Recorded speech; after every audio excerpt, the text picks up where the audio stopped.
This is Real Kyper and Bourne on Sportsnet 590 The Fan. Hope everybody had a great weekend. Man, it was jam-packed. No question that the Leafs are on a heater. Where is our buddy Jack Hughes to talk about what the Leafs are doing lately? Nick Kypreos, Derek Brandale, Okay. Frank the Tank, Sammy McKee, and on location, Justin Bourne. On location at my desk at home like a bum. This is like pandemic vibes, Kipper. Everything's good, though? We're all good. We're all good. My son's got the sniffles. Oh, there you go. Well, looking after family and still getting the job done, JB. That's what makes you a true pro. Yeah, buddy. Before we get into the Leafs, and so much to get into, downing the Penguins 4-1 Saturday night and off to a nice little roll here in the month of November, we have to revisit what life was like for our very own Sam McKee on the weekend, particularly Sunday around noon when Canada scored their first World Cup goal in men's history. Yeah. So it was probably about 11:01 when that went in. And then it wasn't as enjoyable for the next 90 minutes after that, but I can tell you that moment that happened there is one of my favorite sporting memories I'll ever have. I can't tell you the elation, the feeling I had when it hit the old net there. It was a pretty electric moment for a country. We can save the questions and comments about the rest of the game. We can save that for Herdman. I'm not really going to weigh in on that a whole lot. Oh, no, I'm weighing in, bud. I don't care. And I'm dragging you right into it. Yeah. Right into it. You don't get to dodge that bullet on this show. Okay. I'm sorry. Yeah, let me have it. No, not yet. I just want to hear JB because, Sammy's the soccer expert. I mean, I did play it growing up, but as far as him knowing the game today and the players, he's our go-to guy. But just, from your perspective as a fan, JB, your thoughts on Sunday? Yeah, we put together a big shindig, my group, rented room. One of my best friends is a Croatian dude, Johnny Bravo. What's up? He had a bunch of his Croatian buddies over, and then we had another, 40 Canadians in there. And honestly, it was like shock when the goal went in. When Canada scored at the 2-minute mark, it was, of course the place erupted, but it was like, oh my God, like, are we going to do this? Is this real? And then, just like the air slowly coming out of the balloon, culminating in the epiphany in about the 50, 60-minute mark. They're like, oh, they're just not in our league. They're just, that's a better sign. But there was that moment off the goal, which was spectacular, that you said to yourselves, oh my God, like, wait, this could be a kind of USA, Soviet Union, 1980s kind of feel. Wasn't there just a touch of that? Listen, a little bit? Like, oh my gosh, we watched them go toe-to-toe with Belgium, only to fall short by a goal, but this could be something special right now. 1-0, come on. I let myself believe for max 5 minutes. Because, listen, I'm not a soccer expert, but I watch a lot of soccer in my life, and it's pretty easy to tell after that goal went in what happened. Like, it was just pretty clear that was a little wake-up call for Croatia, and I feel badly for how pissed off I was, quite honestly, during that game. Like, I was steaming mad when we went down 2-1. I was upset about all the different things. And then I kind of had to catch myself a little bit because it's like expectations. This is our first time ever in the World Cup. We're a historical laughingstock when it comes to soccer. It's our first time ever there.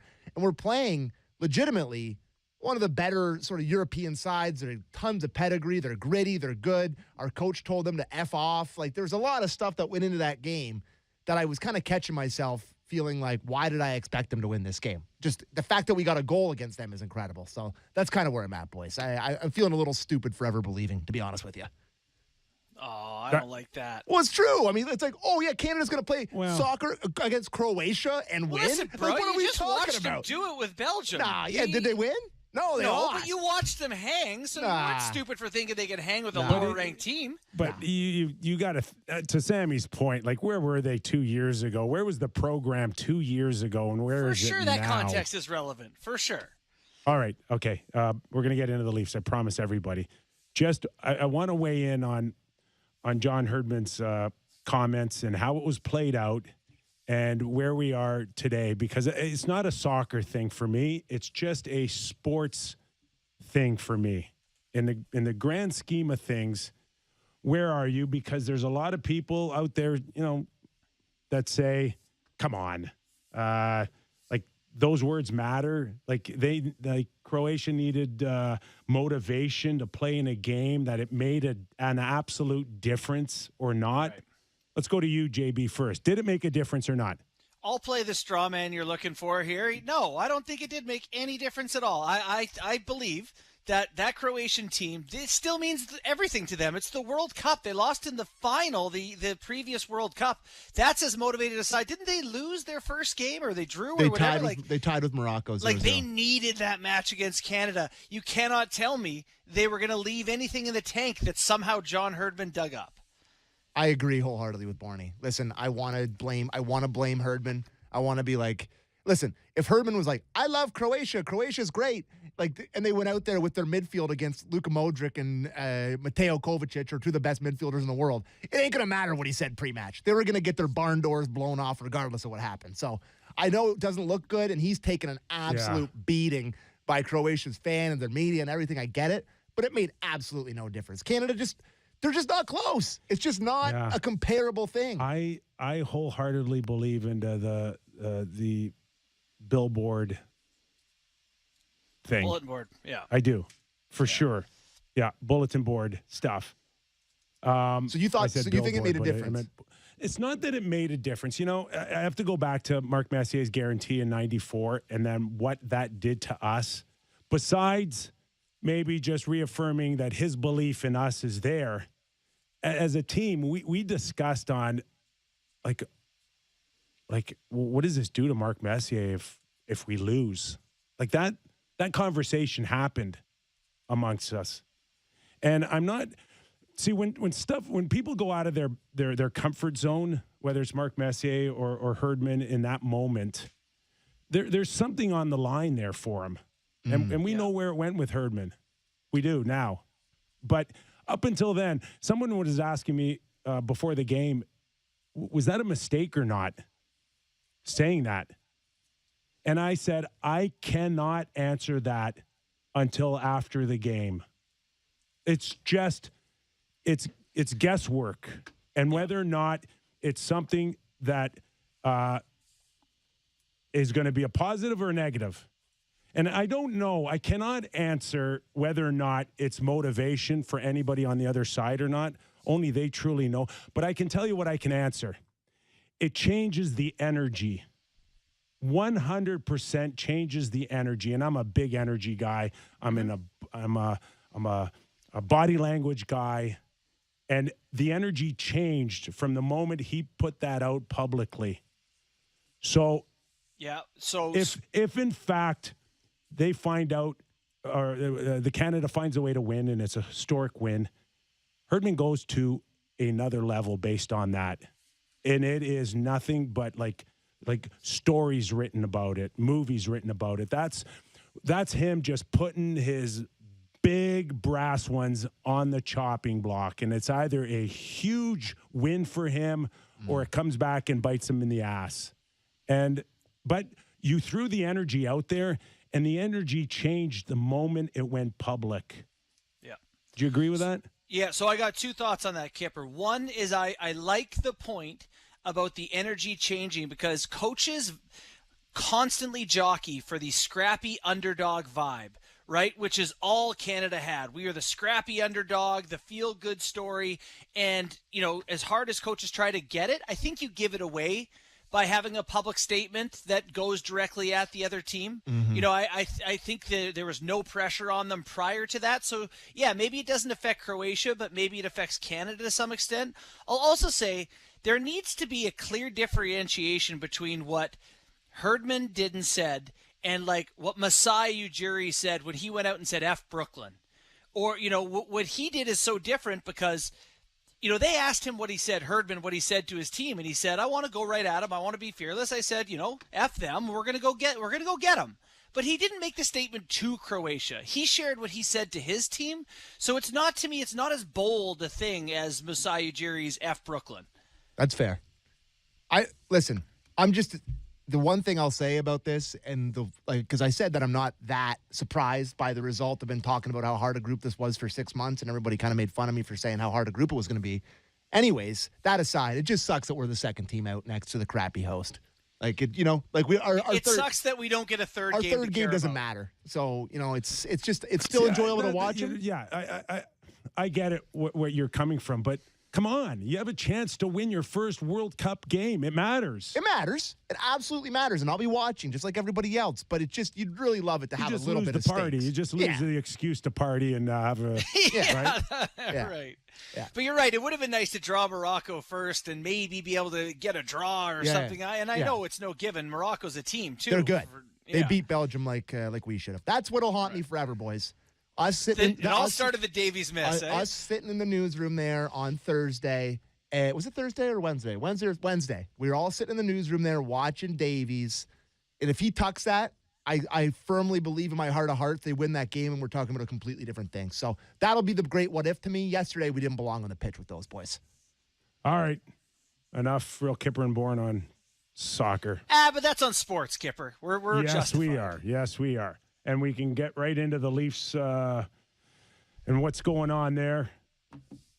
Certainly watching Mitch Marner extend his point streak to 16 games, tied for the third longest in Maple Leaf history. Is now getting rather interesting as they face off Detroit tonight. We got a terrific show. Glad everybody's on board on this Monday, wherever you are, wherever you're listening. First and foremost, I got to be honest here. Every once in a while, I look out of the corner of my eye, I see Justin. There's just a picture of you on YouTube. And, you know, I'm thinking to myself, man, like one day the technology will be there where we can actually show you on video and hear you at the same time. From two different locations? Yes. I don't think we're there yet, technology-wise. We're not quite there yet, but, but for those of you watching on YouTube, stay patient. By the end of the show, we will have a sketch artist of JB in his basement doing the show. Just in my undies down here. All right.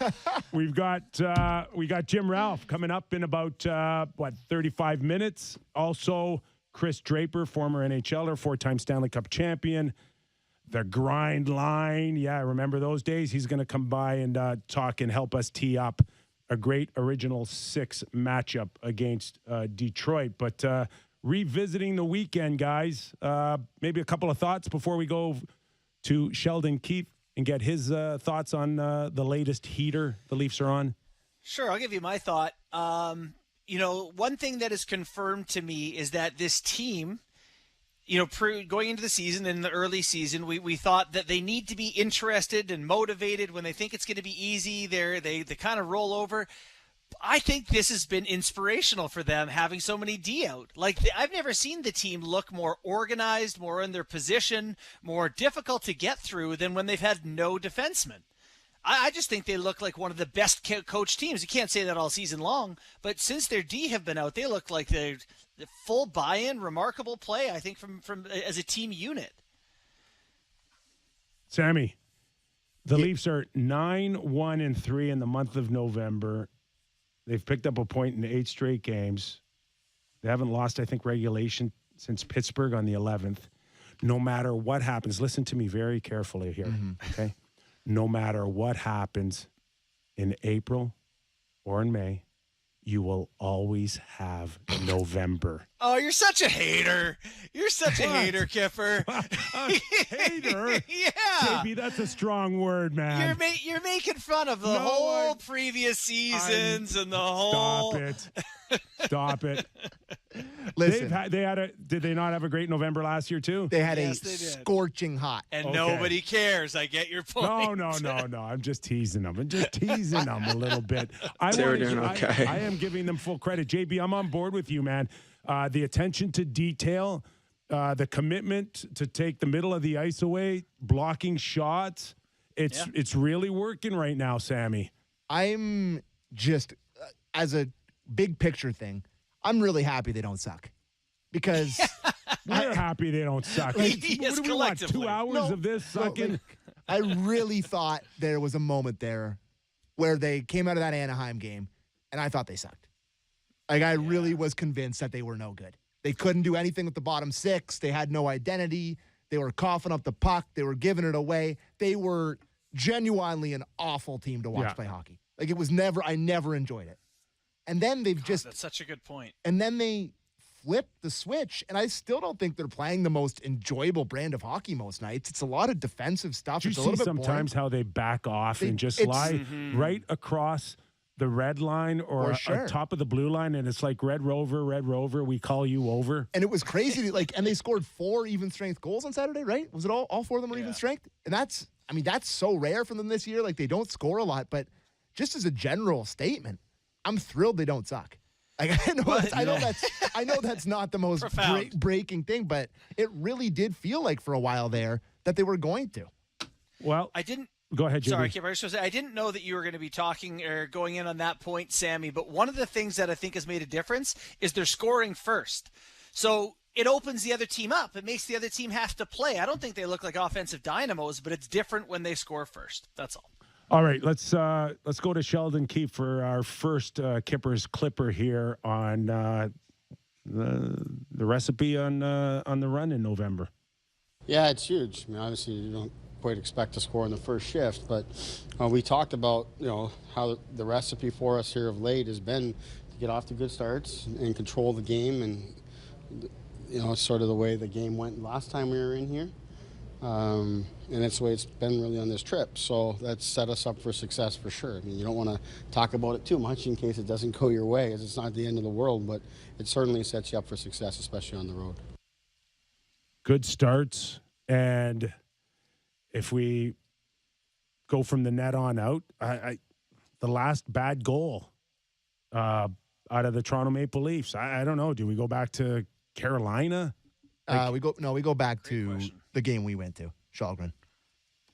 The one where he came out of the net. Yeah, that's the one we go back to. Okay, which is we're talking about 2 bad goals in half a dozen games. Yeah, it helps. That guy's been better than his save percentage too. Like he's given him the saves he's got to make.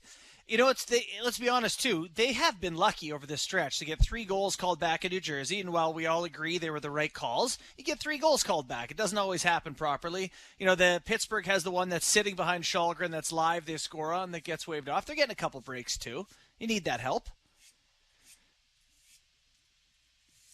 As far as the blue line is concerned, this is where we thought that things were going to fall apart, and lo and behold, man, it's just business as usual back there. All of a sudden, it's the adventures are gone or they've been cleaned up, particularly when you talk about Holl and, well, let's just end it right there. Justin Holl. I mean, everybody wanted this guy out of town. Everybody was talking about he can't play in the NHL, and now he's logging big minutes. And I'm not saying that he was where we thought he was maybe a few years ago, shutting down Connor McDavid, but all of a sudden, big right-handed shot guy playing 20-plus minutes is looking okay. Yeah, I'll use the note that Jonas Siegel wrote in his piece today, which is that Giordano and Holl have lined up for 26 draws in the defensive zone together in the last 3 games. Sandin and Liljegren are the next up at 10. So these guys are starting the D zone over and over and over. They've played against Crosby as a matchup, Kaprizov as a matchup. The pair has not been scored against once. They're outscoring the opposition 2-0, outshooting them by 10. Like, that pair has been absolutely dominant, which is strange. So sorry. I was just going to say. Yeah, go ahead. We're talking about how good the depleted D-core looks right now. And does it concern either of you guys that the guy that they gave $7.5 million to for however long, he's out of the lineup and they kind of look better defensively without him? Does that thought cross your mind? No, not once. Okay. I just assume that when he comes back, they're that much better. JB is like, I will just say, Kyper, that it has crossed my mind to consider, like, is that a difference, like the Riley, whatever? And I'm with you. I don't think it's the right answer, no. So outside of Sandin, would it affected anybody else? Because Sandin, we know, has elevated his minutes and seems to have settled down and Looks way more confident to me. way more confident and avoiding the big blunders. But outside of that, who should feel like they've been affected with no Morgan Riley there? I guess like the main four is just like Liljegren getting more minutes, Sandin more minutes. Yeah, otherwise, you just have a couple of guys in who don't play. Like Hollowell is in, and Mete as well. So those guys would be affected by it. But yeah, they don't play a ton. Okay, let's go to Sheldon Keefe on Holl's elevated role with the Toronto Maple Leafs. Yeah, like I was saying, everybody is elevated here, and I mean, Halsey at different times, hasn't played at his best throughout this season, but Justin Holl's played a lot of really tough minutes for us over his time in the NHL. So it's not necessarily new for him, but you have to go out and do the job, and he has. So that's been really great to see. Man, it's almost as if like they couldn't give him away a month ago or 2 months ago. Couldn't give him away. We had the conversations about how they had nobody to give him a rest. Remember how we were talking like this guy is desperate for a rest. He needs a night off. He needs to have a view from the press box, look down on it for a change, and he's pulled himself out of it. But this is anecdotal. I don't know if either of you guys remember, but I feel like this has happened to him a couple times in the past with the Leafs where he'll go way down and everyone will be turning him into a whipping boy, and then he'll kind of pull himself out of it. And it feels like it's happened again. Like I don't feel like this is the first time it's happened with Holl. No, and he's also the poster child for the numbers people love him, the eye test people hate him. He's like one of the rare ones that there's a huge divide on. I think everyone's right. He can look terrible. He can be really reliable in a good role. As much as we talk about the consistency or inconsistency of the big four and all that, he's another guy who might fall under that same umbrella. When he's going, but he ain't always going. Yeah, and to that point, I think it's almost as if when the Leafs feel like they've got this rhythm, then there's a sense that you don't have to go out there and force anything. Like it just seems to come to you as much as you go to it, and then you just find that happy medium. When Holl gets in trouble is when I see him start forcing things, and Morgan Riley's the same way. When you start seeing Holl now make a pinch that isn't there or is a high risk play, that's when he falls into a trap. That's when he gets himself into trouble. 100%. And the stat that Bourne brought up there with him and Giordano, I really can't believe that we're how many games into the season and that's the Leafs top pair and it's actually good. That's a shocking development for the Leafs. But the thing with Holl is really their only true defensive defenseman. Right? He's a guy that blocks shots. He has been forever. He's a guy well, Muzzin plays that role too when they were playing together too. But he blocks shots. He kills penalties well. He plays really good defense in his own zone. It's crazy how valuable he's become over the last little bit here. And I'm happy to see that he's pulled himself out of what he was in there earlier. And we're in Pittsburgh, Minnesota, New Jersey. I mean, those were not easy games. This is why I started off saying this team just looks best when they're motivated. It looks like they saw a challenge and, man, they're able to rise up when presented with them, except in playoffs. Okay, don't get ahead of yourself. I just gave you November. Okay. I gave you the month of November, Sorry. so do not get ahead of yourself. Okay, let's go to Sheldon Keefe on Liljegren and Sandin and what he sees. Yeah, for sure. We talked about it a lot this morning about how they're in one way or another, they're going to grow through this experience. I thought those guys today were excellent, maybe as good as they've been on this trip.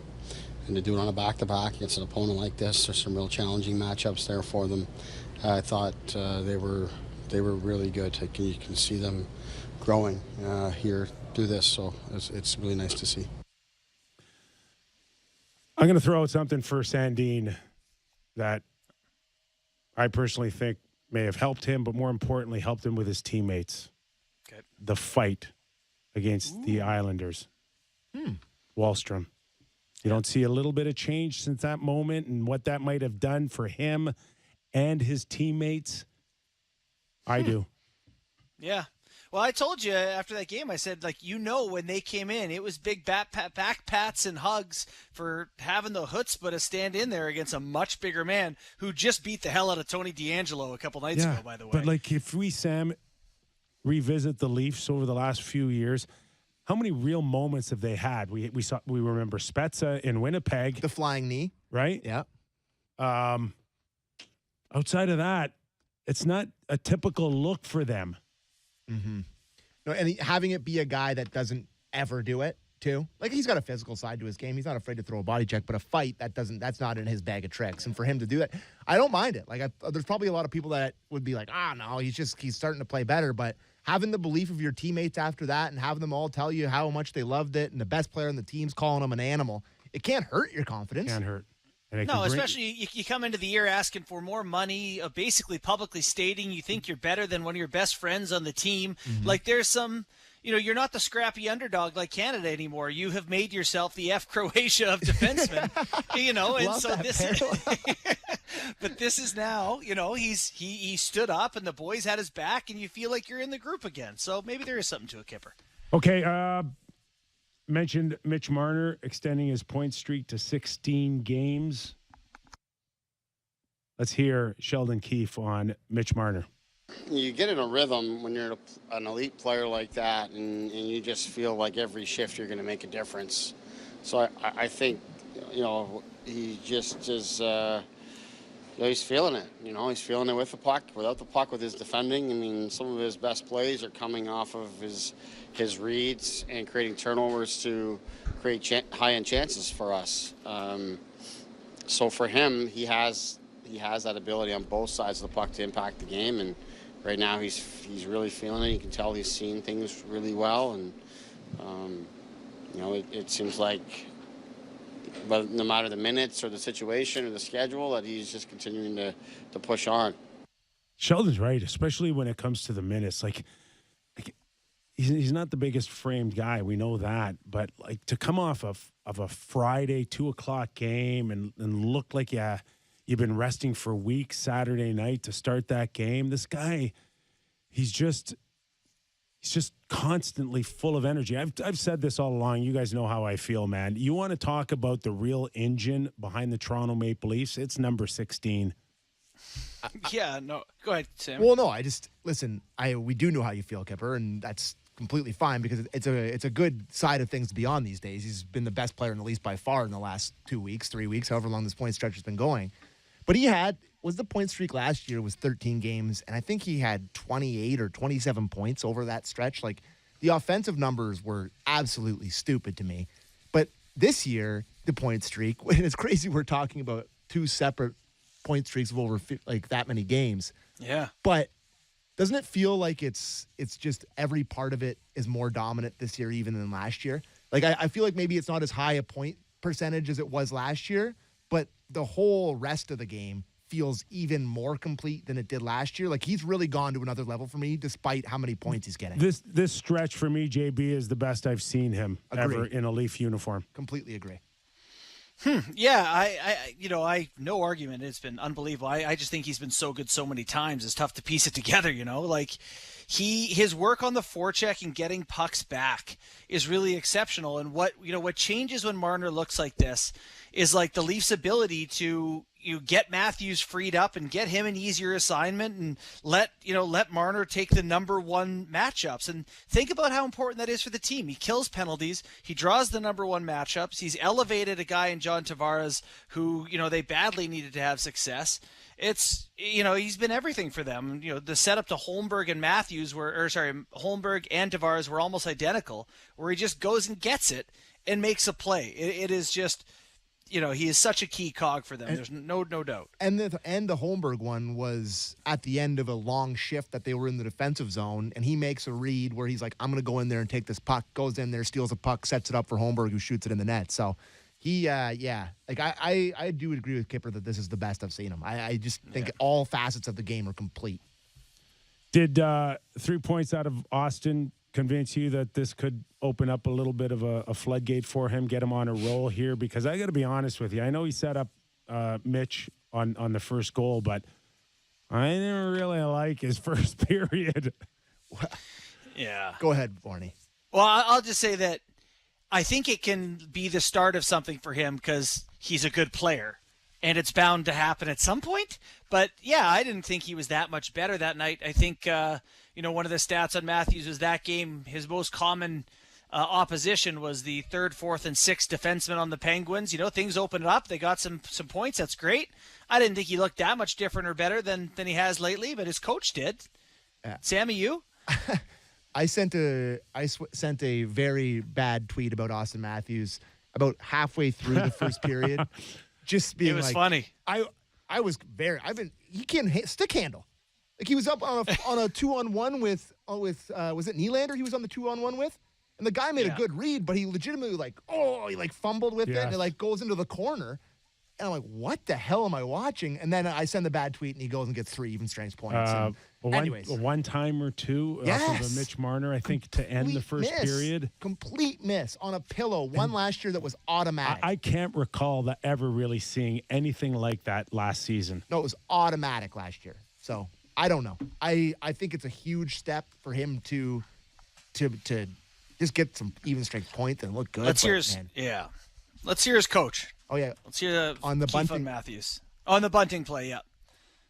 Incredible. It's just you're not expecting it necessarily to finish in a goal like that, but our guys on the bench are already excited for the effort just in front of our bench to win that race, win the battle, and then the pace that he had onto the puck to get it into the offensive zone to begin with, but then they just stay on it, stay hungry, brings all sorts of attention to him, and Austin finds a quiet area in the rink, and Bunce finds him.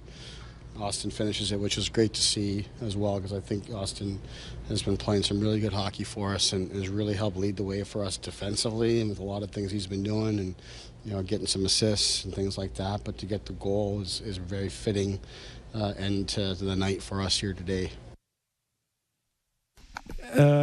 He's kind of Austin there. Yeah. Yeah. I think that's kind of the only way to play it, right? Yeah, I don't disagree for sure. There's no sense going any other way. I mean, you can't really sit there and say we still don't see him quite hitting the levels that we saw last year, but we're slowly getting there, I think. Well, he did it earlier in the year, and there was a national referendum, so he probably shouldn't be mean to those guys anymore. Yeah. But even the goal that he scored, which wasn't an impactful game goal, you could see the joy and relief that he had off of it. And even for Bunting, too, because things haven't been that kind to him offensively as well. We're kind of glossing over that play by Bunting. Right? No, for sure. And it was a heck of a play and one that, I think speaks of, too, the way he's had success in the last year and a half, 2 years. And that is being that tenacious kind of guy that just won't go away. High IQ level of staying with it and finding an open Matthews on his knees. I mean, that was a good play against a guy like Malkin, I think, off the back check too. Yeah, Malkin was making the back check. He leaned on him, and great work all around there. So, I don't know. Some of the stats show that, Matthews has had, he's been better since he's had Nylander there, but I don't think it's a relationship with who he's been with. I just think he's starting to come around a little bit. He is playing well, both sides of the puck and all that, but there's definitely more. And Sam, that's why you sent the tweet. That's why we're talking about him. There's still more from this guy. He hasn't been last year's version of himself yet. I got to think at some point he's going to want Marner back, and right now, if Marner's at this level, at some point, it's right. We're there tonight, right? He's right. He's not doing it tonight, but I could see a switch up. I could see it 5 minutes in, 10 minutes in. Yeah. I definitely think there's an eager. Okay, Mitch is blowing guys up. He's on fire. Let's get Matthews going too. And if you remember last year and the last time these two teams played, it was a bit of a wild one. It was 10-7. I don't think we'll have that tonight, but those three lit it up last year in this game. So. As mentioned off the top of the show, in the second hour, we're going to have Chris Draper to help us tee up a great Original Six matchup between Detroit and the Toronto Maple Leafs. Detroit a heck of a lot better as they continue to make progress after, 5-7 years of some lean years. Yeah. And we'll talk to Chris about that around 4:15 Eastern time here. As far as Jim Ralph, he's going to join us after the break. Another pleasant surprise, guys. Potus? Did I pronounce that correctly? Pontus? Pontus. The Pope. The Pope. That's what we've been calling him here on the Real Kyper and Bourne show. I don't. Is it a pleasant surprise? I do recall us saying that we liked him. That there was something about him that said that for me, anyways. And I don't know. Maybe it's just because he seems like he's a bigger, heavier body out there. But let's get Sheldon Keefe on Holmberg and what he's meant since being called up and seeing if he sees any flaws in his game at all. To be honest, it's not overly surprising. You know, I mean, we're talking about him here now because he scored 2 goals on this trip. But what stands out to me is, you know, I think that's his 8th game here tonight, and I can't find this guy making a mistake. Through 8 games, you want to talk to him. He's a young guy, and there's things you want to talk to him about and show him, and you're expecting mistakes and corrections, and this guy doesn't make mistakes. He's incredibly smart. Defensively, he's always in the right spot. He doesn't even have a full grasp of the language here yet, or the league. Yet he's picking up our system and our structure and the things we're asking him to do. He's near perfect. Wow. All of a sudden, that center ice position looks a lot better with him and Kampf behind Tavares and Matthews. I mean, he's not wrong, but like I personally haven't seen anything where I'm like, oh, that's terrible. He seems to skate pretty well. He seems to have a little bit of touch. So, which begs the question, what are we missing? You know, like what is the other shoe to drop here? We're missing Nick Robertson because he's never getting back now. Well, I just mean with the Holmberg though. Like surely he'd be a much higher touted guy if he were this good. what was he, a 4th or 5th round pick? I honestly don't know. I don't recall him being a blue chip prospect. But this is where guys, to win this time of year, you need a few guys stepping up that I don't care if it's playing over his head a little bit or he's where he should be in his progress. But when you're dealing with 6th round? Yeah. 23 years old, 6th round There you go. pick. When you can pull out a 6th rounder and feel like you can pencil him in the lineup now with great comfort, you know now that you're starting to make some real progress here. And this, we know it hasn't been kind to Kyle Dubas over the years, looking for that next, outside of maybe the lily pad and Sandin, who were first rounders. You need someone in that mid to step up. Is this him? Well, it's funny because this is what they wanted Freddie Gauthier to be. They just want someone who can be solid and win faceoffs and kill penalties and be in the right place. I've never seen Freddie Gauthier shoot a puck like he did Saturday night. Freddie Gauthier can't raise the puck. That's why. But in all honesty, you're right. It's a nice touch if he gets it in that spot that he's able to shoot it past the goalie. Quickly, before we go to break, because we got to get to Ralphie. But I got to ask you, because we've been pretty positive here, but I do got to play the role of Kyper here, and I have a bit of a negative here. What are they? They're just going to keep running out Kerfoot? What's he bringing right now? That's funny. Outside of speed, I'm not sure. So I asked Luke Fox this on Leafs Talk on Saturday night, and he kind of bristled at it. But would they ever sit him down for a game? No. I'll tell you why. He's still really well liked in the room. That's what Luke said too. And I don't think it would sit too well. In a perfect world, could you lose his? I don't know. I mean, the further you go down, he's a UFA, is he not? Oh, yeah. So the further you go with his contract, the less it becomes a factor here. But unless you're looking at some blockbuster and you need to still move his 3.5 out, I don't know outside of Kerfoot, like, where is there to go? If Nick Robertson was stepping up right now, then that would be an easier decision to unload him. But Nick's not there. And I don't know, is he in the lineup tonight or is he out of the lineup tonight? Out again. Out again. God. So until Nick steps up, I don't think there's anyone else to replace him, guys. Yeah. Well, there's also the fact that, like, typically when a good player, an established NHL veteran player, gets scratched, it's because they're playing bad.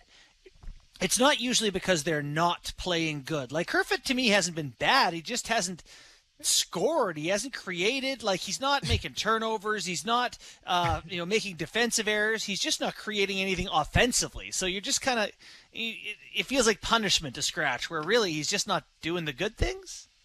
And I like, temporarily, he'll never be a top 6 forward, but Yarncroc can at least go in there and look somewhat dangerous. Every once in a while, he's floating around the high slot. He's got a good shot. Yeah, we've seen it. He can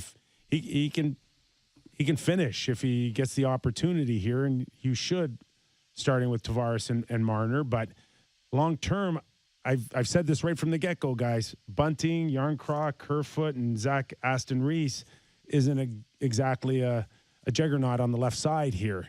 I don't know if they've got time to make any adjustments with the roster, Kyle. And there's probably more priority on the blue line, but still something to think about. Or are you just waiting for Nyes coming in March? Is that the key here? Just buy me time. All these guys, Kerfoot, buy me time. And Nyes is coming in March. Let's not forget that. But is he going to be good enough to matter, to play? That's a $64,000 question, JB. Yeah, okay. And some say yes, and some say, hey, don't expect a guy to come out of college and be an impact player, because it hasn't happened very often. He's going to come in and play 6 minutes a night in 3 playoff games, and we're going to talk about him for 15 hours between now and then. You know this town and how they overhype. You know it. Oh, yeah. And it's just, no matter what we say or do, that the hype machine will happen when Knives is in a Leaf uniform. Mm-hmm. Okay, let's take a quick break. We ran through the third base stop sign again. That's your fault, Sammy. Produce the show, Mickey. That's right. A little less involvement, more producing on the Real Kyper and Bourne Show. We got Jim Ralph, the voice, color analyst for the Toronto Maple Leafs. He is on deck after the break. You're watching and listening to Real Kyper and Bourne.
From the City News 680 Traffic Center, I'm Carrie Prunskis. Eastbound on the 401 approaching Port Union in the Collectors. The left lane is blocked because of a collision, so traffic is backed up here on the eastbound 401 from Meadowvale to approaching Port Union in the Collectors, and then it's busy after that from Brock Road to east of Salem.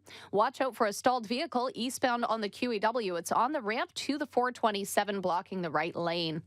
Unibet's hundreds of casino games are coming to Canada. Download Unibet and start playing slots, table games, and live dealer casino today. Must be 19 or older and physically located within Ontario. Play responsibly.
This is Real Kyper and Bourne on Sportsnet 590 The Fan.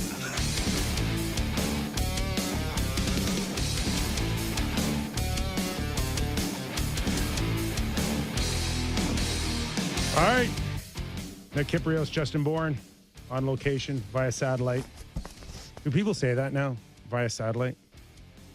Everything's via satellite, isn't it? I don't know. I don't know how this Very works. sensitive topic around here. It's fair enough. Hey, a shout out to Canada in tennis. Are you big tennis guys?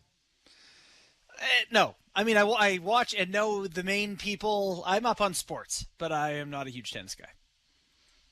I enjoy it. Sammy's an all sports guy, Ralphie. so probably. I hate tennis. Ralphie's the type of guy right now I would envision huge in pickleball, like Doug McLean. Maybe we set up a game between the two. Joining us now,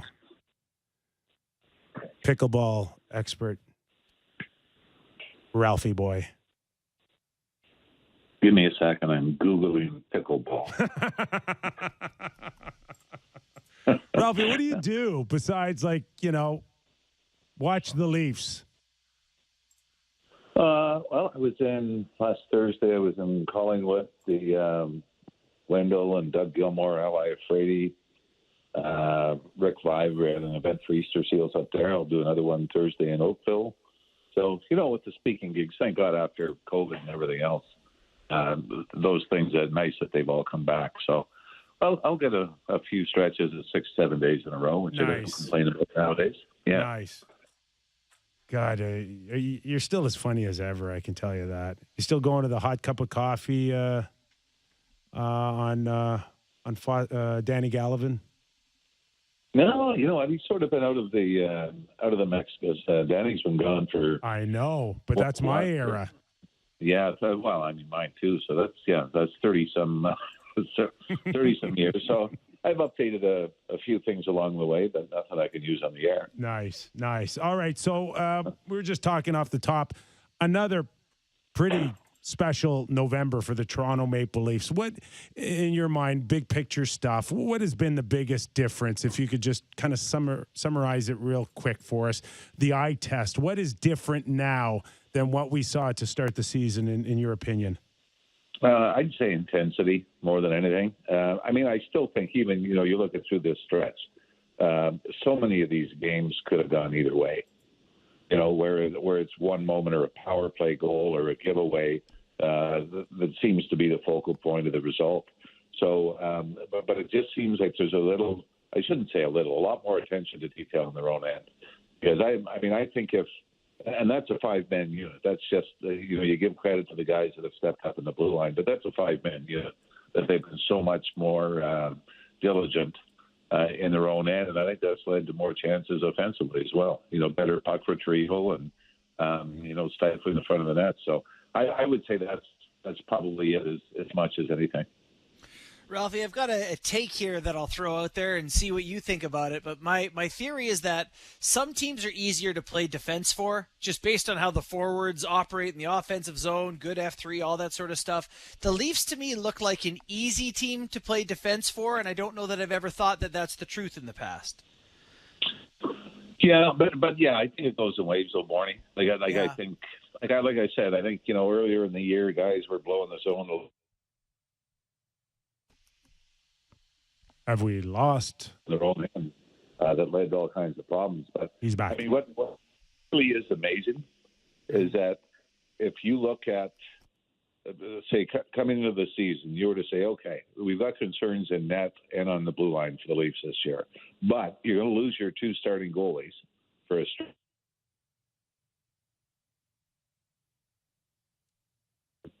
Yeah. Should we call him back? Let's call him. All right, let's call him back. I'm going to call him on another line. JB, you want to follow up on my theory? Yeah. Yeah, I do.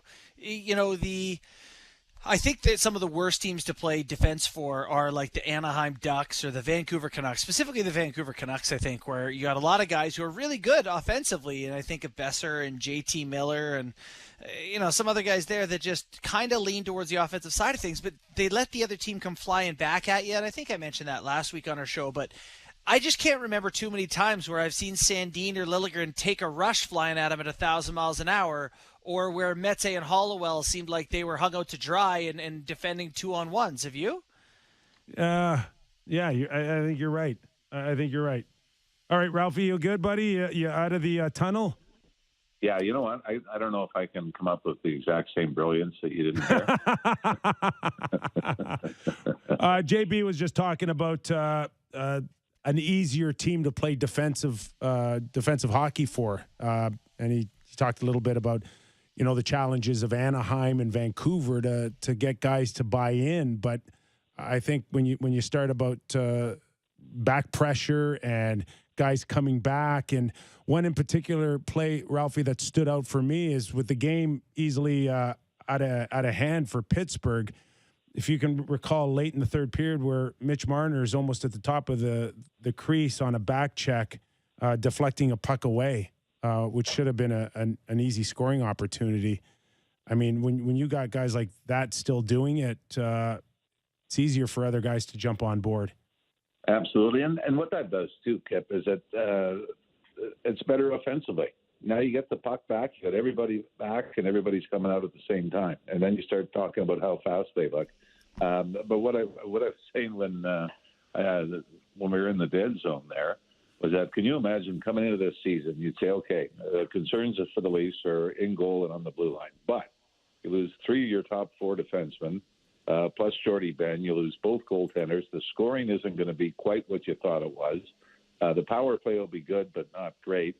Oh, and yeah, you'll be 13-5-5, and still saying that there's more there and they can be better. So it's it really has been an amazing transformation. I mean, it really, when they come back from that California road trip, and you're thinking, my God, this was supposed to be the easy start for them and a time to stockpile points, and they couldn't get it done.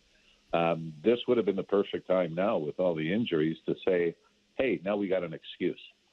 We got all the pressure and everybody's all over us. Now we got an excuse to lose, and they turn around and they start to string a bunch of wins together. So it's and even if you want to flip the overtime record, can you imagine they'd be 17-5-1 if they had better success in overtime? So it really has been a magnificent turnaround. But I agree with you guys that defensively that's where it starts.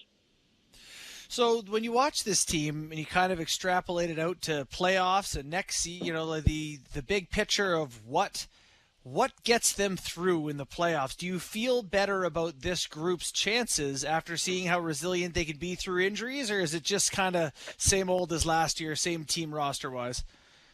Well, I mean, I hate this. We're going to have to wait and see. I mean, I know it's the right answer.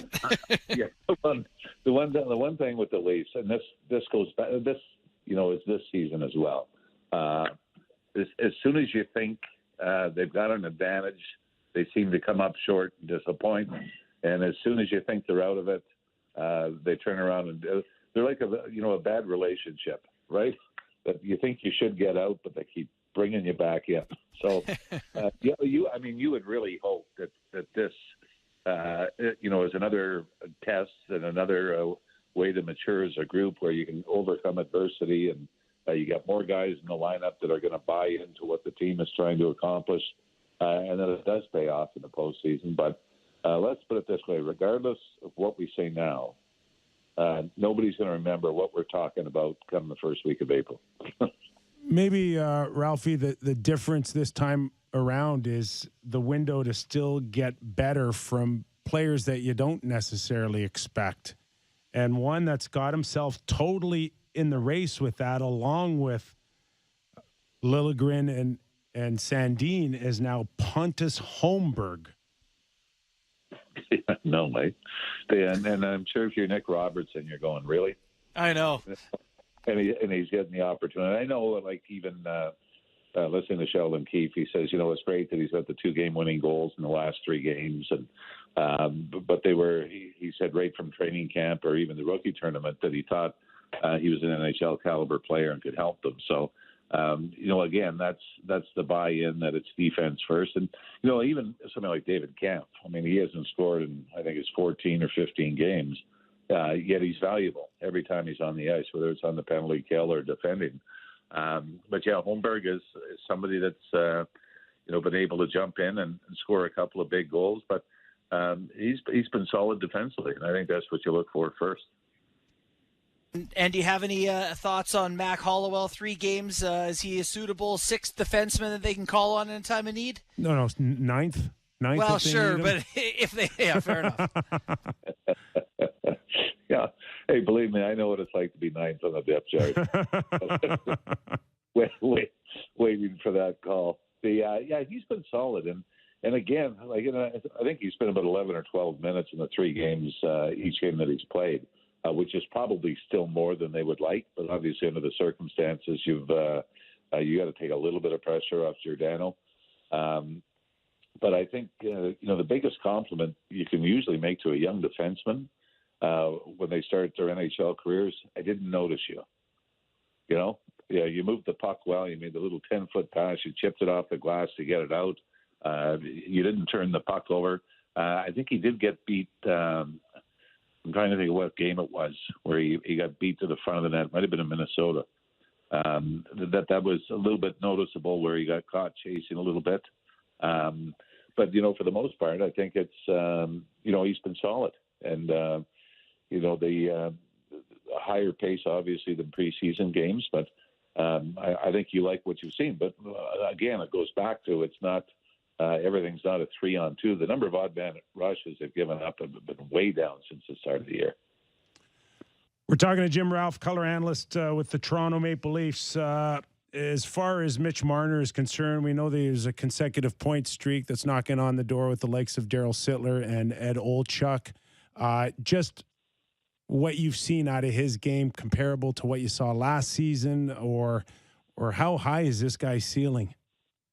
Well, I mean, similar to last year in the sense that it was a slow start. And even the start of this streak, there were a lot of one-assist games in there that it was a secondary assist. They weren't like the Marner/Gretzky assists, whether they were the creative setup. So it really took a while before his play started to jump to where we expected it to be. And then you started to see the points, and then you go, oh, yeah. That's right. It's been 7 games. It's been 8 games, and now we're up to 16. But I think he's proven again that and I guess the comparable Kyper Bourne you'd say is maybe Patrick Kane, earlier in his career, and you see that similarity where the way I always explain it is if you play the video game, the NHL video game, and you get the view from like we would from the press box, and to me, that's the way Marner sees the ice. He's one of those gifted players that he seems to see everything around him that other players just don't see. And then I think it's great to have that vision, but then he's also got the ability to execute and create plays that way. So he's I don't know what the ceiling is, but I think he's got a pretty legitimate shot at hitting the 100-point mark for sure. Any thoughts on this Detroit matchup tonight? I feel like I at some point would like to see the Leafs get up for teams they're supposed to beat. I understand Detroit's kind of rolling a little bit. What are your thoughts on what they're looking at tonight? Well, you hope it was like similar to last year. I mean, I think the Leafs have won now 7 straight against Detroit. But the games last year were absolutely bizarre. I know the first 3 times they played, Red Wings scored 15 goals in the first 3 games, and they lost all 3. So I wouldn't mind seeing one of those tonight. Yeah, right. Just to throw it into the mix. And then the 4th game they play, the Leafs win at 3-0, and that's when Matthews scored his 59th and 60th goals of the season. So I think the jury's still out on the Red Wing defense. But, I don't think if you look at what the Leafs have on the blue line going into this game, you would have said at the start of the year, oh, yeah, that's pretty solid. They'll be okay. Right. But I'm looking for Billy Husso's been great in goal for the Red Wings as well. So it's another test. But, man, wouldn't it be nice to sweep this road trip? You think you had the easier one in California early in the year, and this would be the tough one, but they battled through pretty well. Ralphie, one more before I let you go. And you mentioned Ville Husso, and that's worked out real well in net for Detroit. Where are we? Where are you on the Leaf goaltending here? Because as you had mentioned, they're getting points out of all three of them. And are they out of the woods in terms of knowing or now solidifying that it won't be an issue that many thought perhaps it was going to be at the beginning of the year? Is the 3 games enough here to say, hey, this is what we have, and it's shown that it can be enough? Well, and I'd rather wait until Samsonov gets back first, Kip. That you see how the rotation is going to be, how the guys handle whatever the split is, whether it's going to be 50-50 or 60-40 in Murray's favor.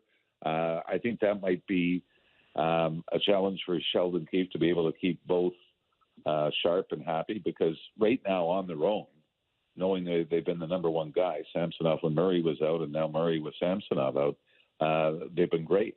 And now it's just a matter of being able to keep both guys sharp. I think from what you've seen from both guys, you love it. And I'll go back to when Eddie Belfour came to Toronto. I mean, you always knew what he did. The Leafs played Chicago a lot.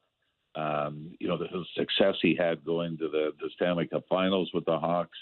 And but it wasn't until you watched them game by game that you even had a greater appreciation for him. And I found out with Matt Murray. I mean, you're familiar with, when Pittsburgh won the back-to-back cups and the role he played with that. But, watching him during this stretch now, I've been really impressed at how well he's battled, like through scrambles. He's not just butterfly and try to get big. He's got his nose 6 inches off the ice, looking for pucks and battling through scrambles. So, like I said, I'd rather wait to see how they do as a tandem. When they're both healthy, but well, you sure like what you've seen when they've been the only guy that they've gone to, and even Shelgren's had some good moments when he's been the guy. Hey, Ralphie, have a great call tonight. Really appreciate your time. All right, thanks, Jepper. Thanks, Bourne. Jim Ralph. Thanks, Ralphie. Radio analyst for the Toronto Maple Leafs. You guys okay still, or we need more sample sizes? Like Ralphie said, once Samsonov comes off IR and you see that rotation and you see the role, then we find out who steps up. JB? Well, yeah. You had written about and talked about Matt Murray as kind of being the guy from the jumper, should be afforded that, right? Couple-year contract, making almost $5 million, and that makes some sense. I'm with Sam that my confidence is growing that this guy on a good team, behind a good Leafs defensive group, can look like the guy. But Samsonov started so well that I want to see him too. So I'm happy to see them split games for a while and just see if which one wants to run with it. It's almost to your point a little bit. It doesn't matter who's in net. They don't give up any chances.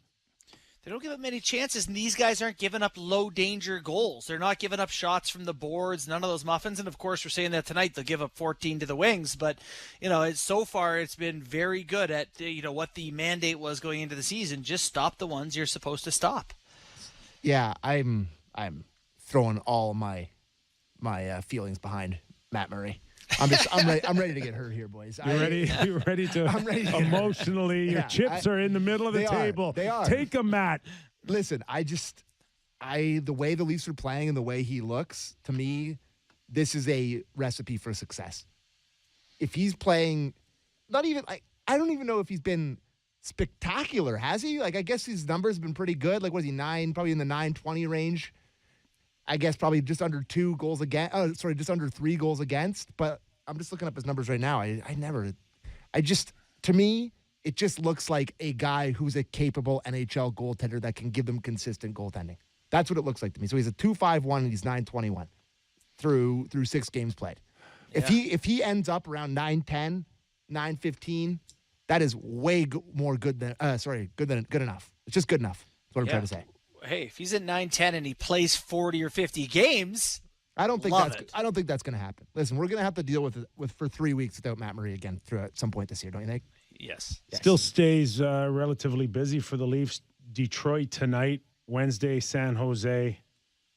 Thursday, LA Kings, right? And Calgary on the weekend. Can I just say prayers up for this week for Real Kyper Bourne? What a great week. 3 hockey games, is that right? I'm not sure is that correct? 2 hockey games in. I think we're Monday, Wednesday. Monday, for sure. Wednesday, and then they play Tampa Saturday. Tampa maybe. Saturday night. Okay, Yeah. I've jumped 1 week. Yeah. I'll take it, though, There you man. go. Give us a Monday and a Wednesday game. Tuesday, Thursday reaction shows. Mwah.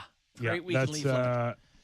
LA Kings on the 8th, not on the 1st. So I'm pretty interested just to see this Red Wings team tonight. I got to be honest, I haven't been paying pretty close attention to them. I got a buddy of mine who's a diehard Red Wings fan, always texting me about 11-5-4. Yeah, this is the first round matchup if the season ended today. Please let that be the case, eh, Sammy? Wow. Give me the Wings. Listen, we're barreling towards Leafs Lightning again here, but it's nice to see another team kind of jump up here in the Atlantic and be relevant. Well, listen, it was them or Buffalo or Ottawa that somebody we expected maybe 2 or 3 of them to be a lot more improved, but it seems to be like Detroit. People wanted to give Ottawa and Buffalo a lot more credit, but did we expect Detroit at the quarter mark? I thought I expected them to be better, didn't you, Borny? For sure improved, right? They made like 7 off-season acquisitions or something, so they tried to get better. But no, I didn't see them really legitimately hanging around like this. I will say the Fancies don't think they're as good. Oh, but really? But we'll see if they can kind of hang on and keep shooting it in the net enough. They got a great shooting percentage and save percentage so All far. right, we're going to find out a lot more about Detroit and the challenges that the Leafs may have tonight when Chris Draper joins us after the break. He is now Director of Amateur Scouting with the Detroit Red Wings. He knows them as well as anybody. We'll get his thoughts after the break. You're listening to Real Kyper and Bourne. After these words, we're right back.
This is Real Kyper and Bourne on Sportsnet 590 The Fan.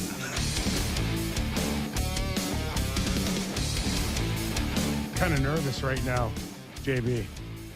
Is that right? Yeah, because our next guest told Sammy that I better bring my A game. He doesn't like it, if I don't bring my A game to this interview. I didn't know you had a B game. You're all A game. No, sometimes I can sneak in a C-, to be honest with you. I'm evolving. I don't know. I'm something. I don't know, evolving. Did you tell Sammy, our producer, you're going to hang up on me if I don't bring my A game? Is that true? It's fact, and I actually texted that so that you could actually read the text. I didn't hide it at all, Kyper. I need you at your finest. Well, swing. Come on. 20 games, and your Red Wings, Chris Draper, are 11-5-4. There's some A games there going on. Yeah, it's you know what? It's been good. The guys have been playing good. Obviously, last year Moritz Seider, kind of came in, and what a great rookie season he had, and Lucas Raymond, and now they're coming into their second year and taking even on bigger responsibilities for us. But it's been a real good team effort. Obviously led by Dylan Larkin, but then the free agents that we signed. Ville Husso, who we traded for his rights and then signed him. He's been great for us. Ben Sherratt, Oli Mata, those guys have been real good. And then you get up front and you look at David Perron what an unreal hockey player he is. Obviously, the cup run that he had in St. Louis, you watched and you saw what he could do, but he's been incredible for us. What a great teammate and what a great addition he's been for us on and off the ice. Kubalik has been real good, dangerous on the power play, can really shoot the puck. And Andrew Kopp, bringing him, back to, he grew up a Red Wings fan and obviously went to University of Michigan, and now he's a Red Wing. So it's the guys that we had have been great. The core guys that we had before with, the Larkins and the Bertuzzis, those guys have played real well for us. And you know what, we're getting scoring from the D. Filip Hronek has been real good. He's been the month of November has been producing offensively and has been responsible in his own end and playing a solid game in the offense and defense. So with all that, it's a good combination right now of where we at and where we're at. And tonight is these are the measuring sticks. We know the Toronto Maple Leafs have had a great month too. They're kind of banged up on the back end, but guys have stepped in and obviously playing very well. And these are the games that you look at the Toronto Maple Leafs. We know that they're obviously a cup favorite, and it's going to be an unreal atmosphere down at Little Caesars Arena tonight. It's going to be a fun one to watch. Chris, sort of a two-part question for you around all that. Just as when you're in rebuild mode, it obviously isn't a lot of fun. How do you know when it's time to flip the switch and say, okay, now we're going to add 7 UFAs and it's time to go? And just how much more fun is it when you finally do flip that switch and really get competitive? Well, the guy who flips the switch is that's Steve Yzerman. So yeah, that's where it comes from. But you know what? I think going into free agency last summer, I think we felt we had players that we were going to target. And obviously we just named a big bunch of the guys that we did target and were able to bring them in and we just love the character and love the compete of the players that we brought in. So I think I think Derek Lalonde has done a great job with expectations of this team. Obviously, Stevie has, as well. But in the end, when you add players and all of a sudden you get some depth within your organization, now all of a sudden I think the players in that dressing room get excited. We lost Tyler Bertuzzi for about a month, and if that happened last year, that would have been a big hole for our team. But when you go out and you sign some free agents and you get some of the younger players that are pushing, it was a great opportunity for Jonathan Bergeron to come up. And, he's come up and he's produced, on the power play. He's added some skill and some speed and some hockey sense to our top nine. And all of a sudden we have some depth within the organization. So I think that's really, how you look at it. When all of a sudden you have, a core group, and we mentioned the Larkins and the Bertuzzis, and then all of a sudden you have an opportunity to add, to that roster, and then you have some good young players that are coming through, and that's, the Raymonds and the Siders. The Rasmussen is still, young, and he took a big step last year. We get an injury, we're able to call up Jonathan Berggren, and he's able to play in our top nine and play on our second power play and produce some points for us. So, with all that said, I think that, you get the players that are excited in that dressing room, and they go out and they believe in themselves. And that's the fun part of playing this game, when you have a great group and you have guys that, are going to dig in and battle and compete. And right now we're in a good spot, but we also know there's a lot of hockey to be played. We're still in the month of November. We're joined by 4-time Stanley Cup champion and director of amateur scouting for Detroit, Chris Draper. You mentioned Sider, and we know there is a premium on defense. Nobody knows that more than probably Kyle Dubas and Leaf Nation here. So what does a guy like Sider mean to you? And watching tonight, for people that still don't know him as well as they should, we know he was Rookie of the Year, but what do you see in him? Where is he in terms of overall play compared to what you've seen currently or even years past for you, Chris? You know what? Mo he's a complete defenseman. He plays in all situations for us. He eats minutes. He's in our top pair with Ben Sherratt. Obviously tonight they're going to get challenged. They're going to see a lot of hockey against, Matthews and Marner. And I think, for a young player like that, these are the challenges that you get excited about. But, he's like I said, he's on the power play, he's on the penalty kill. He plays in all situations. He plays against everybody. There's a physical presence that Mo brings, and he's just that D-man that, you're kind of looking up and down the bench, and you can't wait to get him out on the ice, playing 20-plus minutes a night for us. And like I said, playing in all situations. So, he's been great, for us. Obviously last year, anytime you can, come into the league and become Rookie of the Year, obviously, there's a lot of expectations, and coming into your sophomore year, you just have to go out and you have to continue to develop. And I think Ben Sherratt has been really good for him, a little bit of a calming influence, and they obviously are our top pair. So, when you get a guy like Moritz Sider, a big right shot D-man, a guy that can play in all situations, he's somebody that, you love to have in your organization, and you can't wait to get him out on the ice, 20-plus minutes every night against the other team's top lines. And that's something that, he looks forward to. He knows there's challenges playing against, the best of the best night in and night out. But, the way, Mo is wired and the challenges that he wants, he embraces those challenges. He's just he's an unreal kid on and off the ice, and he's charismatic, and we're obviously, proud of having the Rookie of the Year and everything that he does for us. Maybe you could tell us a little bit about another interesting guy on your team there, Tyler Bertuzzi. You guys have had him for years. There's a whole hullabaloo during the pandemic. He's a guy who doesn't want to get vaccinated. It's a whole, some people mad at Bertuzzi and whatnot. I don't know how it went over with his teammates, but this is a guy who scored 30 goals for you guys last year. Obviously plays with an edge, physical guy. How is he perceived by Red Wings fans? Is he, what is he perceived as a Red Wing?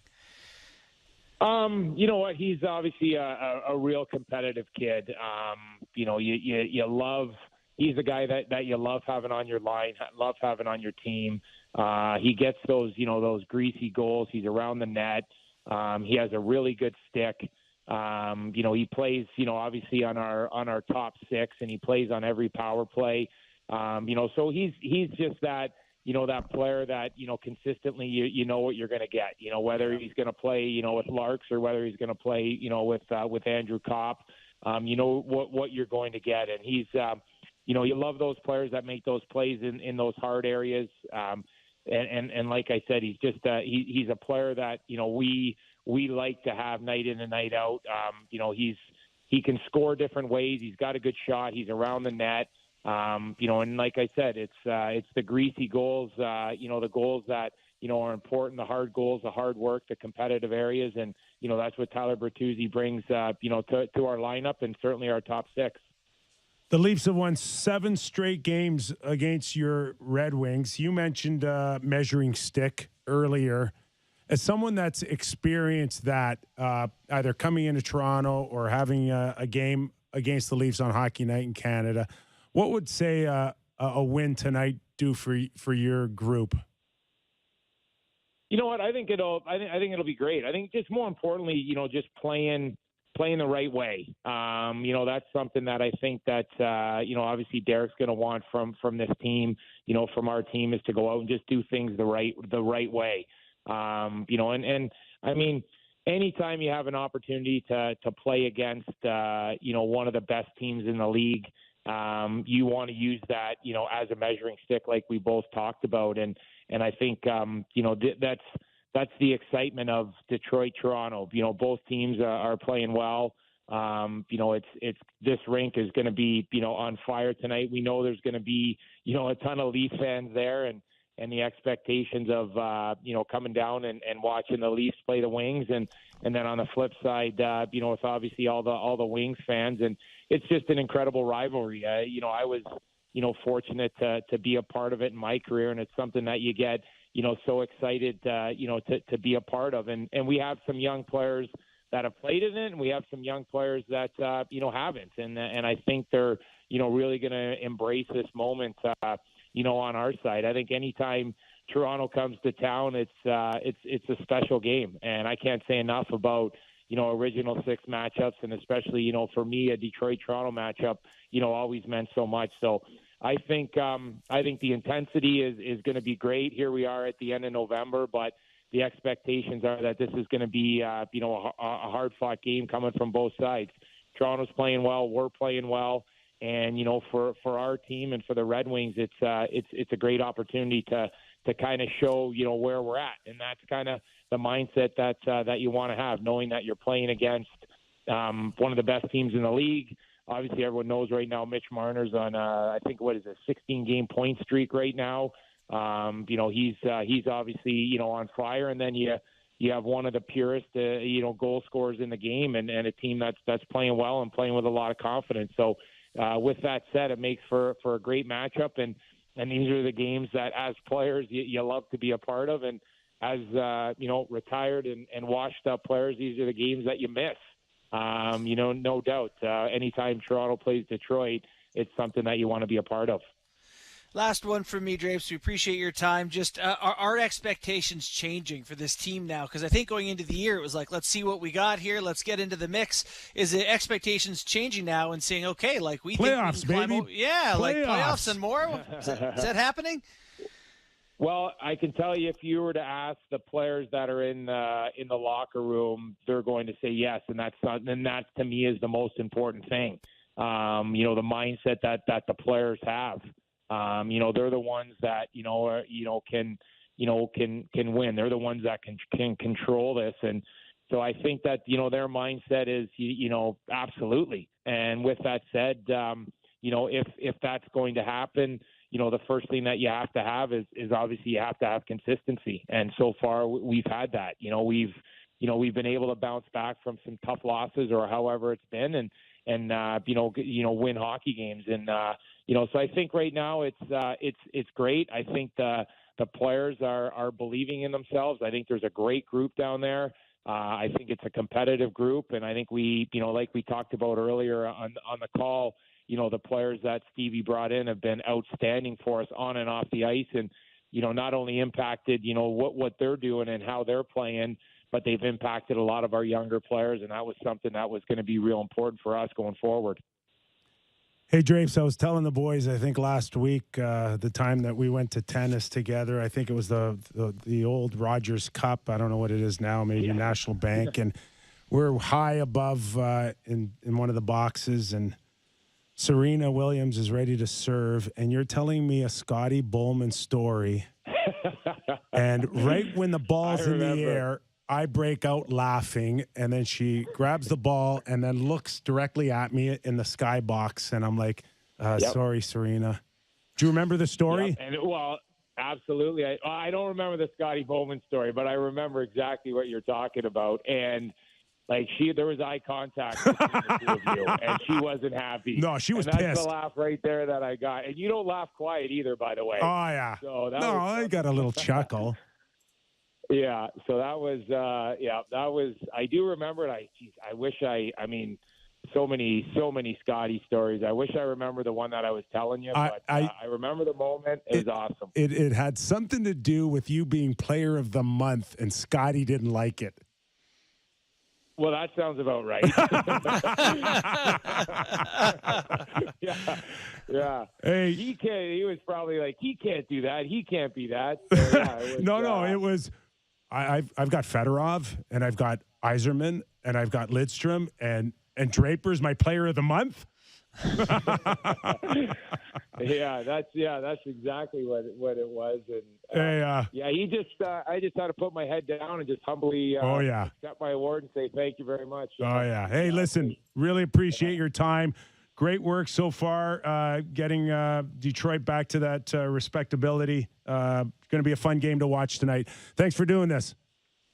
Yeah, really appreciate it, guys. Thank you very much, and go Wings. Go Wings. Yeah, thanks, man. Appreciate it. Chris Draper, now presently director of amateur scouting for the Detroit Red Wings. Man, oh man, you want to talk about a fourth line in history?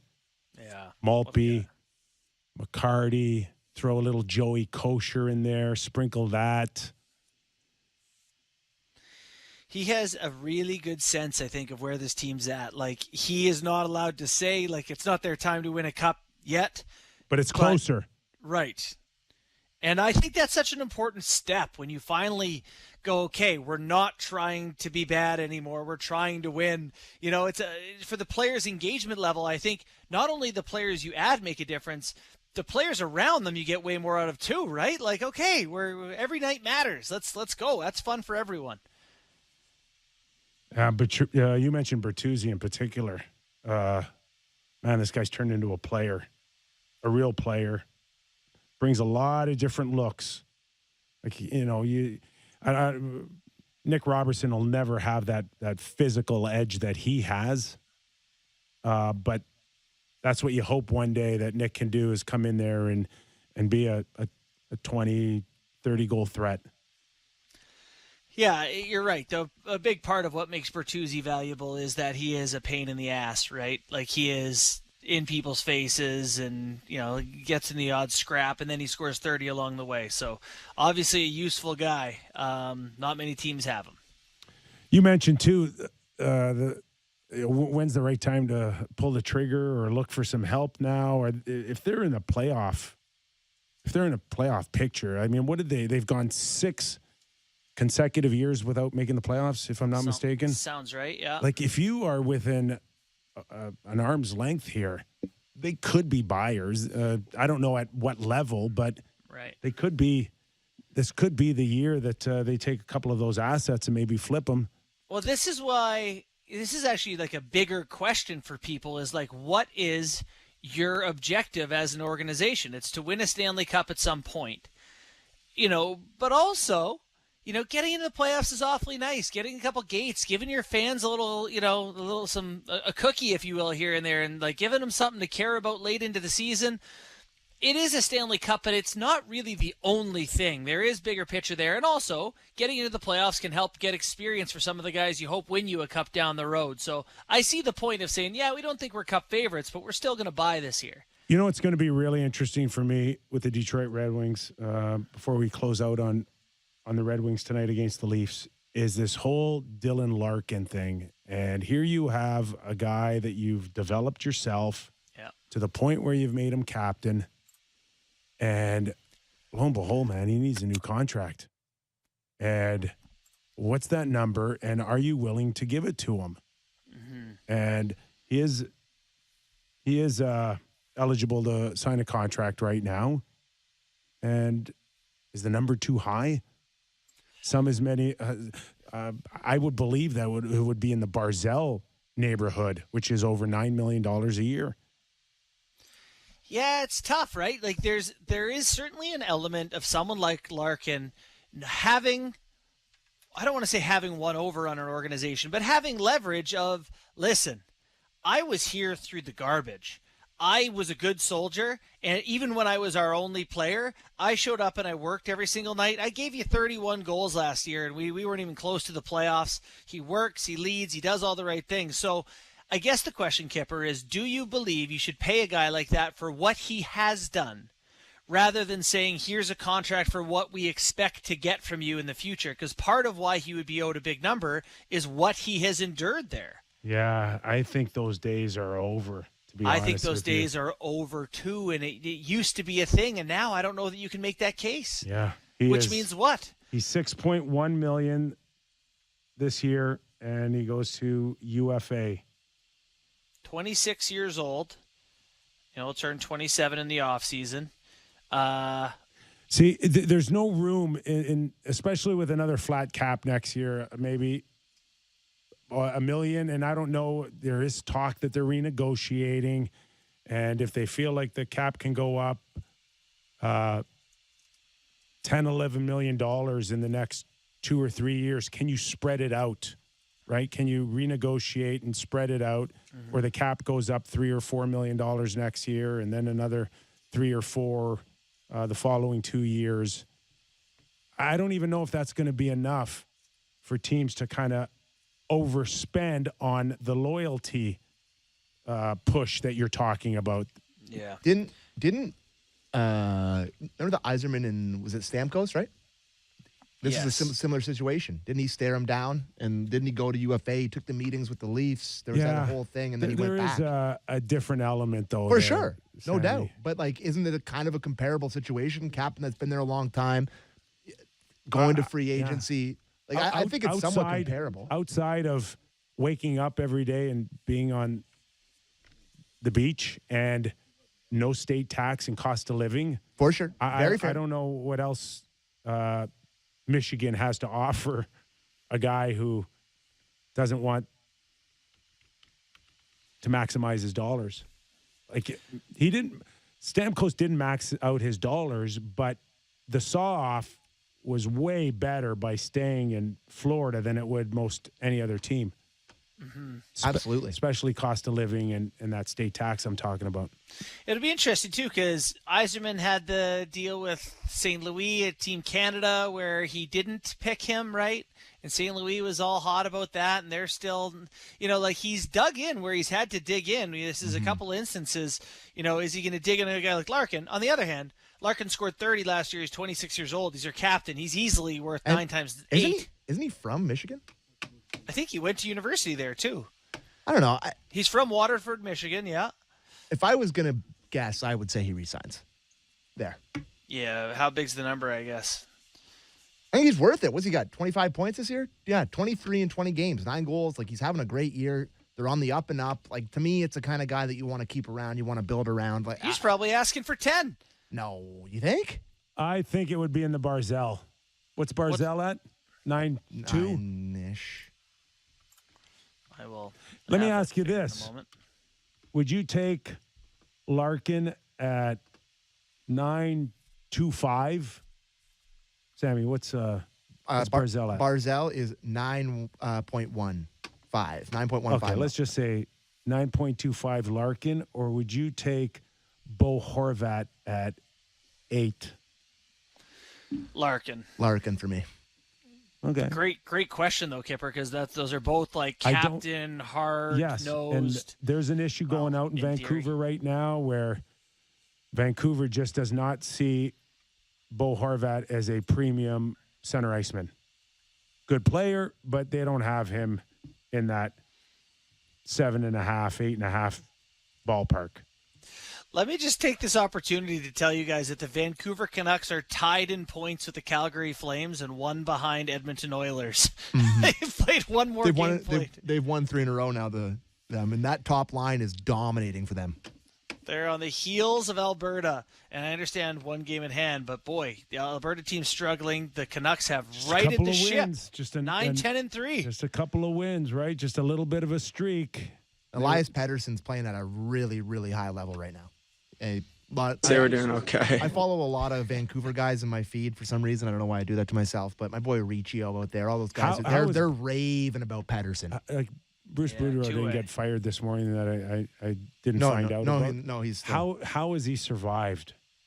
This guy is, with all due respect, and the nicest way you can call someone a cockroach in a nuclear blast, he has survived the nuke. It is really remarkable he's still there. There is shrapnel everywhere, and this guy's still doing interviews like, what's up? What are we doing today? You can't fire him now, and you can't get fire him. Jim Rutherford like would fire him out of a cannon if he wanted. And he's starting the backup goalie a lot. And Pettersson's tied for first in 5-on-5 goals with 10. Yeah, wow. He's two-way too. Like his defensive stuff looks good. He's on the penalty kill for them, playing really well. So they've turned it around a little bit in Vancouver. So it'll really make their missing the playoffs by 2 points and finishing in 9th, their draft pick being around 11, really great for them. This is why it's so dumb. I've made the point all along. They had a chance to blow it up. The best case scenario sucks. They had a chance to blow it up. Yeah. All right, just a handful of teams in the National Hockey League who have not crossed over the quarter pole mark. So I'm going to ask you guys quarter mark poll here. Okay. League, Leaf MVP and league MVP. Okay. Leaf MVP for me is not that hard. I got Mitch Marner. Leading in minutes, leading in points, do-it-all guy, even through the slumps and stuff was pretty good. Sammy? Yeah. I'll just to be different, I'll say Tavares. Make your case. I thought through the early part of those years, they could have lost. The early part of this year, they could have lost more games even than they did if John Tavares wasn't playing the way he was. John Tavares has been consistently their best guy throughout the start of this year, and I think Mitch Marner over the last couple of weeks has been obviously dominant. But just to be a little bit different here, I'm going to go with Tavares as the Leafs MVP through this point of the season. Yeah, I'll break the time. Mitch Marner. Yeah, I know. Just the flip-flopping, too. Everywhere he goes, he elevates people around him.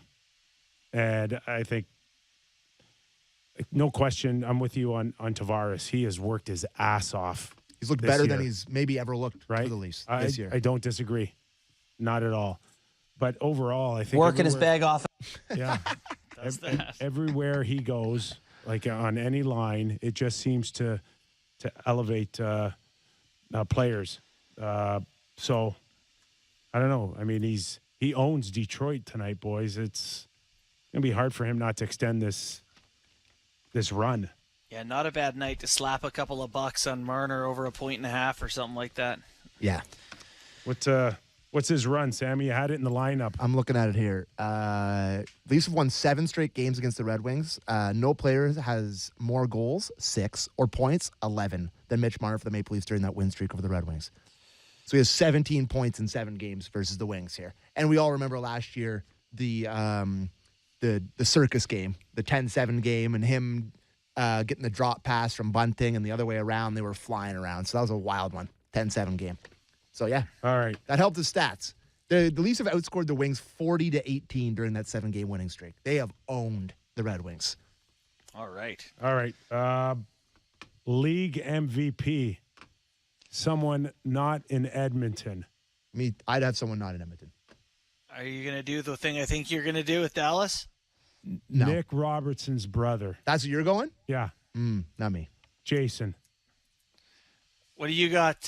He's second in scoring. I don't know. He's 1 point behind McDavid and playing 5 minutes less than him. He's on an incredible run. 18 goals. Like, come on. He's shooting 18.8% so far this year. Jason Robertson is. Pretty good. Guy's on a tear. What about you, Barney?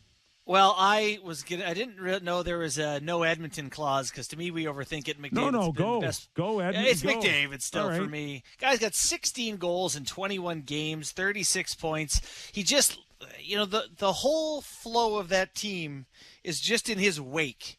I can't watch a hockey game with him in it and not think he's the best player on earth. And sometimes that's what it is to me. Who's the best player in the league this year? I just don't think anyone's ahead of him. Yeah, Edmonton kind of stinks. Like it's Yeah, but again, it's okay, the Mike so Trout thing. So Like, give him more credit, not well, less. I mean, I don't know. I'm going Cale Makar for me, MVP so far. He's got 21 points, 19 games. He plays 27 minutes a night, boys. That's just sick. 27 minutes a night, leading the league in ice I wish time. that was my pick. I'm jealous. Guy is a stud. That's a he right plays the most important position in sports. He plays 27 minutes a night. His team's good.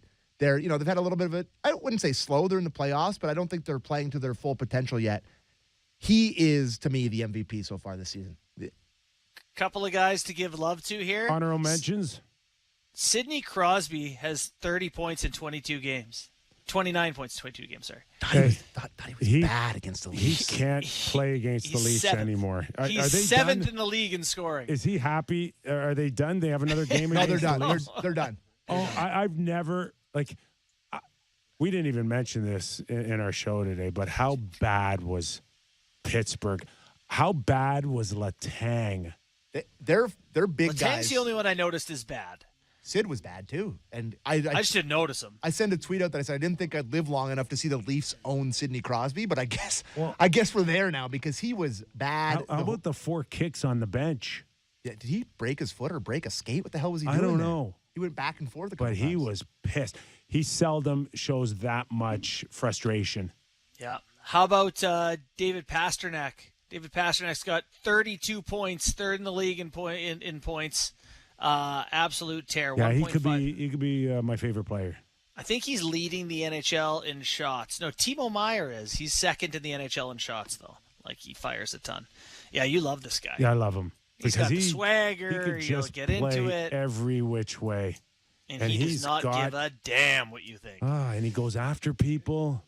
There's one sequence this year I saw someone take a run at Bergeron, and he came right back at him. I think it was against the Rangers, if I'm not mistaken. Really good stuff. All right, I'm going to give you the top 5 in shots per game in the NHL, and I'm going to leave one out. Timo Meier, David Pastrnak, Nathan McKinnon, Austin Matthews. Who are we missing for most shots in the NHL this season? God, it has to be Ovi.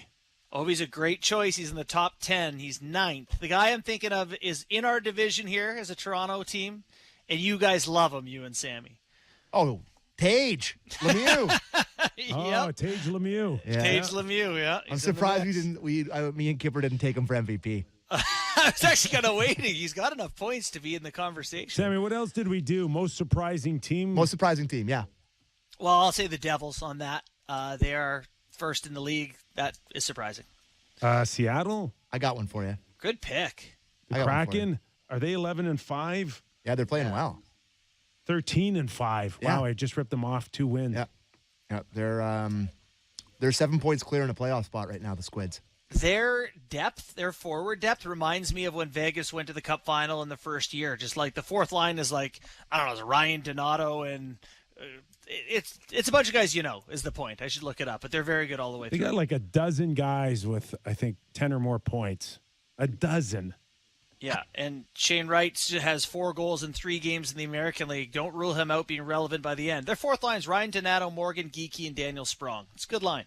It's funny to me. You look at that. If you're in that Pacific Division, you just have to. You're a Calgary fan or an Oilers fan. You just look up. You see 2 stupid expansion teams ahead of you. That probably doesn't make you feel great. No, I would think you're right. My most surprising team is the Leafs. Whoa, what a pick! I mean, Buddy, we talked about the Leafs challenging for a President's Trophy at the beginning. Well, of the yeah, year. but Where's the surprise? Then they stunk for a month and lost their whole. that's okay. Then they lost their whole decor and both their goalies, and they're still second in the Atlantic. Get a reboot on your most surprising. No, they're surprising. They're surprising to me at this point of the season. Surprising, and now they're surprising. Yes. And by Christmas, they won't be surprising, and then you'll be surprised again in March. They're the most. Sammy, that's not the way it works, buddy. I write the rules. I'm the producer. I write the rules. By the way, they are. What is surprising is that they're doing it while being a bottom goals for team. They don't score. So that catches you off guard. Most disappointing? Ottawa Senators, boys, stink. They stink again. They score a ton. They can't keep the puck out of their own net. Weren't they supposed to be good? No, they weren't. Not with that blue line, and not with the ask of Jake Sanderson to come in and do what Sanderson's playing 22 Shabbat's minutes a night or doing. something. Right? It's just it's not enough. I know a lot of people, Kipper, going into the season who thought they were a playoff contention team. Maybe not get in, but be in the mix till the end. Yes, all of Ottawa. Yes. I remember I went on the radio and did a Atlantic Division power ranking with my good friend Brent Gunning, and I had said that Ottawa was going to be in the basement, and boy, the texts and tweets I got that day. People thought that they believed in this team, and don't let them tell you any different. There was Shout big out my boy time. Chris Jetty. I'm sorry, man. There was What big about, time belief. What about the blockbuster trade between Calgary and Florida? Florida finds a way to still hang around with 23 points in the division, but I don't know. They don't look right to me, and they've got cap problems beyond belief here. They look less dynamic for sure. If you guys were grilling me earlier about 500 records and your whatever math you wanted to use, they played 21 games. The Panthers have 10 wins. Yes. You know, that's not the team that won the President's Trophy last season and was like plus 80 in goal differential. That ain't them. I guess this isn't necessarily surprising, or disappointing, but the Caps seems like their time as a dominant team in the NHL may be coming to a close. Yeah, good pick. Well, 9 and 11. They're bad too. You're at the Laviolette's at the mercy of Kuznetsov, who can be as talented as anyone in the league, but you don't know what you're going to get any given night with him. And then no Backstrom. That's where they've been really hurt. And some guy who's supposed to be tough, Tom Wilson. That's at least they've been that's a hurt. big hole. Right, at least you can say they're injury laden. How about a team that the Leafs just took down, the Minnesota Wild? They won the Central last year, didn't they? Well, they had 113 points, whether they won the division or not. They're scuffling around fifth in the Central right now. But we knew dead cap money of 13 or 14 was going to really hurt them. Absolutely. Yeah. Okay. How about one more surprising team on the positive side? Winnipeg. Good one. I wasn't going to say. All I right, was going to say who are you gonna say? The Arizona Coyotes are 7-10. Didn't you think they were a 2-90 team this year? I did. Yeah. I just can't get excited with them being in that building. I'm sorry. Not excited. That's for sure. I just thought they'd be worse than bad, and they're just simply bad. They're normal bad. Quickly, a couple things before we go, boys. I have to bring this up. You see Peter Mrazek through 8 games so far this year for the Blackhawks? Oh, give me the numbers. He's 1-5-1, 4.27 goals against, 8.78 save percentage. I think the most stunning thing is that he's gotten 8 games this year. Exactly what they were hoping for this year. Right? They got what they paid for. That's right. Yeah, they want to suck. Hey, they want to suck. And my God, though, like good coach in there, new first year. Okay. And you got to watch that goaltending performance every night. Here's one for you. The team that is just lurking in the weeds and look out come March and April. Who do you have? I think you're going to say the St. Louis Blues. Yes. And no, I know what he's going to say. Tampa Bay Lightning. Yeah, that's what I was thinking. I got the Rangers on that. The Rangers are only 10-8. How about Carolina? Nothing, 11-6. Is that good enough to put them in a top contending team now, or a team that has got a ton of upside still? The New Jersey Devils goal differential is plus 34. Second in that division, Islanders are plus 18. Carolina 0. They're at dead even on the season. That's so I surprising. think that's not as good as you'd expect from them. And big win for your boy tonight. We're going to grind out a beer league game at 11 p.m. with 6 skaters. The other team, the other team emailed and forfeited. We get the win. Wow. What a victory for the Zigzags tonight. Come from behind. I'm on Leafs Talk with Bunkus tonight. Listen. All right. Our thanks to Chris Draper and his Detroit Red Wings going against the Toronto Maple Leafs tonight. Jim Ralph calling the game. Our thanks to you, JB, via remote. We're going to get you back. Hopefully you're here tomorrow. I hope your kid feels better. Thanks for everybody watching and listening. We're back tomorrow. Real Kyper and Bourne.